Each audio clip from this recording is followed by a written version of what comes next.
ख़बरूं शामिल कंदासीं। ठटे खां रिपोर्ट कर रहियो आहे अकबर दिलवाणी। समाजी तंज़ीम इंडस अर्थ ट्रस्ट पारां Pakistan poverty elevation fund PPAF जे ताउन सां यूनियन काउंसिल डोमाणी जे ॻोठ इमाम बख्श बरपत में औरतुनि ते तशद्दुद ते हिकु रोज़ा वर्कशॉप थी गुज़रियो, जंहिंमें सोशल वेलफेयर जे deputy director Khuda Bakhsh Behrani, Indus earth जे general manager doctor Abdullah Rajbar, Nadeem Mansoor Jamali, Tufail Memon, Shaukat Zaur, Shama Barfat ऐं ॻोठाणी तंज़ीम जे सदर रेशमा बरफत ऐं गुलाम नबी चौहान ऐं ॻोठ जे औरतुनि वॾे अंग में शिरकत कई। सोशल वेलफेयर जे डिप्टी डायरेक्टर खुदा बख्श बहराणी ॻाल्हाईंदे चयो त अॼु जे दौर में बि औरत आज़ाद न आहे।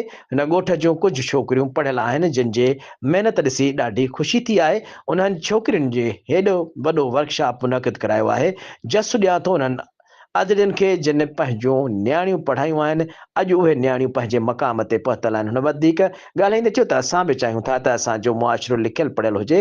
हिन ॻोठ जी औरत जे आज़ादी पिणु मूंखे मुतासिर कयो आहे। हिन ॻोठ जूं औरतूं कारोबार में ऐं पंहिंजा हक़ वठी ॼाणनि थियूं। शमा बरफत ॻाल्हाईंदे चयो त असां इंडस अर्थ ट्रस्ट जा शुक्रगुज़ार आहियूं जेके असांजे ॻोठ में कमु करे रहिया आहिनि। असांखे पिणु हिन मुआशिरे में कमु करण जी पिणु आज़ादी आहे।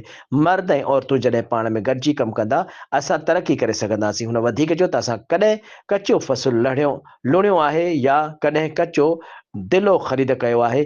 जॾहिं त असां वटि नंढी उमिरि में छोकिरीअ जी शादी कराई वञे थी। हिन वर्कशॉप खे नदीम मंसूर जमाली, डॉक्टर अब्दुल्ला राजबर, तुफेल मेमुन, शौकत ज़ौर ऐं रेशमा बरफत पिणु ख़िताब कयो।